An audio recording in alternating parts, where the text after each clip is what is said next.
Movie के start में हमें एक सिक्योरिटी गार्ड भागते हुए दिखाया जाता है और वो काफ़ी डरा हुआ होता है और वो भागते भागते एक रूम में आता है जहाँ कई सारे लॉकर्स होते हैं और वो लॉकर्स अपने आप खुलने लगते हैं और उन लॉकर्स में शीशे होते हैं जो कि काफ़ी मिस्टीरियस होते हैं।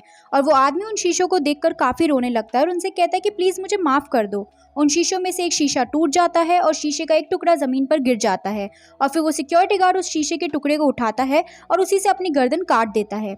अब सीन चेंज होता है और हमें एक आदमी दिखाया जाता है जिसका नाम बैन होता है। वो एक मोस्ट वांटेड क्रिमिनल की लिस्ट में होता है और पुलिस उसको ढूंढ रही थी क्योंकि पुलिस को लगता है कि उसने किसी पुलिस ऑफिसर को मारा है। इसलिए बैन अपनी बहन के घर छुप कर रह रहा था ताकि पुलिस उसे पकड़ ना सके। बैन जॉबलेस होता है, वो जॉब ढूंढने के लिए काफी मेहनत करता है और उसे फाइनली एक स्टोर में जॉब मिल जाती है।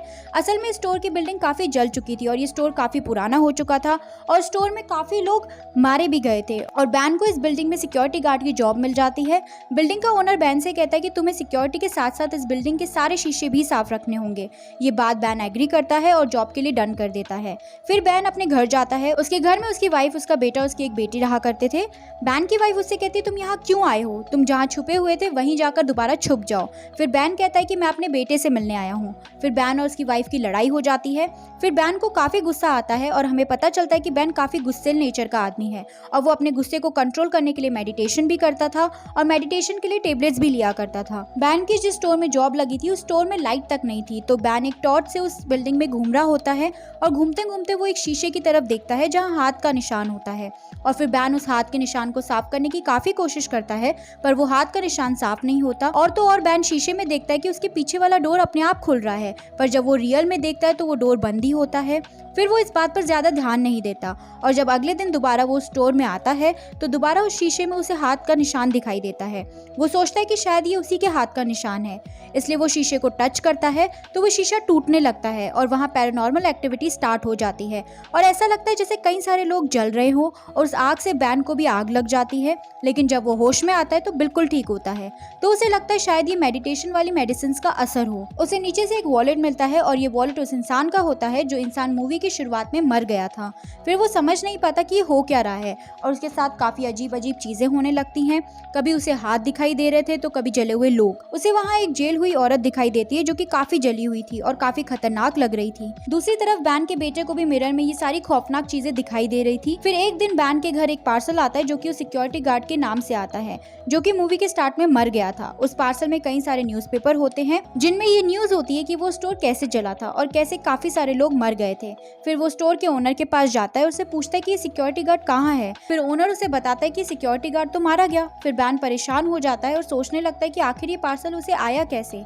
अब सीन चेंज होता है और हमें बैन की सिस्टर दिखाई जाती है जो वॉशरूम में शावर लेने जाती है और वो शीशे में देखकर अपनी इयररिंग्स उतार रही होती है और इयररिंग्स उतारकर जब वो शावर लेने लगती है तो उसका रिफ्लेक्शन शीशे में ही रह जाता है और वो रिफ्लेक्शन अपना मुंह पूरी तरीके से फाड़ देती है, जिससे असल में भी उसकी बहन का मुंह खुलकर फट रहा होता है और उसके मुंह से काफी ब्लड भी आने लगता है और तो और वो वहीं मर जाती है। और फिर जब बैन घर आकर ये सब देखता है तो काफी डर जाता है और काफी रोने लगता है और सोचता है कि हो ना हो ये मिरर्स काफी मिस्टीरियस हैं। फिर वो गुस्से में आकर अपने स्टोर में जाता है और उन मिरर्स को शूट करने लगता है, पर वो मिरर्स अपने आप को दोबारा से हील कर रहे थे। तो बैन रोने लग जाता है और कहता है कि क्यों कर रहे हो मेरे साथ ऐसा। तो मिरर पर एक नाम लिखा आता है जो नाम सिक्योरिटी गार्ड के वॉलेट में भी लिखा था, यानी उस सिक्योरिटी गार्ड की डेथ और मिरर कहीं ना कहीं कनेक्टेड थे। फिर बैन उस नाम पर इन्वेस्टिगेट करने लगता है पर उसे कहीं से भी उस नाम का पता नहीं चलता। फिर वो एक न्यूज़पेपर पढ़ता है जहां उसे एक आदमी का पता चलता है जिस आदमी ने जानबूझकर उस बिल्डिंग में आग लगाई थी और उसी आग में वो काफी जल चुका था पर वो मरा नहीं था और एक हॉस्पिटल में एडमिट था।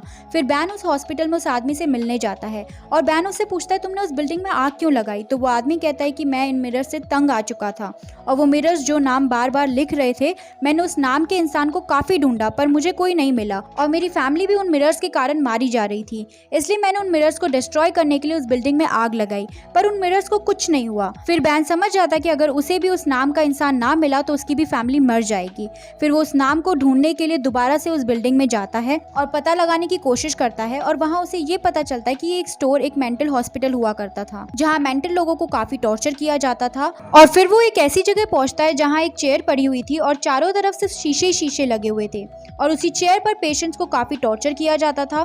फिर बैन अपने एक डिटेक्टिव फ्रेंड को कॉल करता है और उसे उस हॉस्पिटल में टॉर्चर रूम के बारे में सब बताता है। फिर उसका फ्रेंड बताता है कि हाँ, जो तुम बता रहे हो इस केस पर पहले भी एक फाइल बन चुकी है और मैं वो फाइल लेकर तुमसे मिलने आ जाता हूँ। फिर वो दोनों मिलते हैं, जहाँ उसका डिटेक्टिव फ्रेंड बताता है कि इस हॉस्पिटल में एक लड़की थी जिसका नाम एना था और इस हॉस्पिटल में एना को सबसे ज्यादा टॉर्चर किया जाता था, क्योंकि एना के साथ एक प्रॉब्लम थी कि वो बहुत जल्दी हर्ट हो जाया करती थी और उसकी फीलिंग्स भी बहुत जल्दी हर्ट होया करती थी और इसी वजह से हॉस्पिटल में उसे और ज्यादा टॉर्चर किया जाता था। और एक दिन सारे पेशेंट्स ने एना पर हमला कर दिया जिससे एना मर गई और बाकी सारे पेशेंट्स भी मर गए और इसी वजह से ये हॉस्पिटल बैन कर दिया गया था और इसलिए उसके बाद इस पर एक स्टोर बना दिया गया। लेकिन बैन के पास जो पार्सल आया था उससे उसको ये पता चल जाता है कि एना को इस घटना के 2 दिन पहले डिस्चार्ज कर दिया गया था और बाकी पेशेंट्स के साथ एना नहीं मरी थी, इसका मतलब एना अभी भी जिंदा थी। फिर जब दूसरी तरफ बैन का बेटा शीशे के सामने बैठकर खुद से बातें कर रहा होता है तब उसकी मदर वहां आती है और उसे कहती है ऐसा मत करो, यहाँ आओ। और फिर जब वो अपनी मदर के पास आता है तो उसकी मॉम ये देखती है कि उसका रिफ्लेक्शन तो वहीं बैठा है और ये देखकर वो काफी डर जाती है और बैन को कॉल लगाकर बुलाती है और फिर बैन घर आते ही सारे शीशों को पेंट कर देता है। फिर बैन किसी तरह एना के घर का पता लगा लेता है और उसके घर जाता है तो वहाँ एक आदमी से उसे पता चलता है कि एना सच में काफी पागल थी और वो काफी अग्रेसिव भी थी। उसे हॉस्पिटल भेजा गया, उसे काफी टॉर्चर भी किया गया, पर स्टिल वो ठीक होकर दोबारा अपने घर आ गई थी। पर फिर जब वो घर आई तो सब शीशों में पैरानॉर्मल एक्टिविटीज होने लग गई और सारे शीशों में अजीब से लोग दिखाई देते थे, तो इसलिए उसे ऐसी जगह भेज दिया गया जहाँ कोई शीशा ना हो।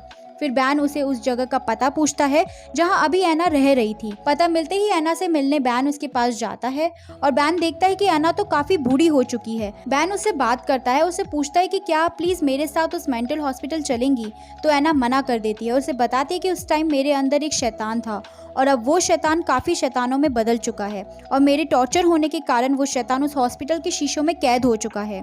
अगर मैं उस हॉस्पिटल में गई तो वो शैतान दोबारा से शीशों से बाहर आ जाएगा और मेरे अंदर घुस जाएगा। फिर किसी तरह बैन एना को हॉस्पिटल आने के लिए मना लेता है और एना वहाँ चलने के लिए रेडी हो जाती है।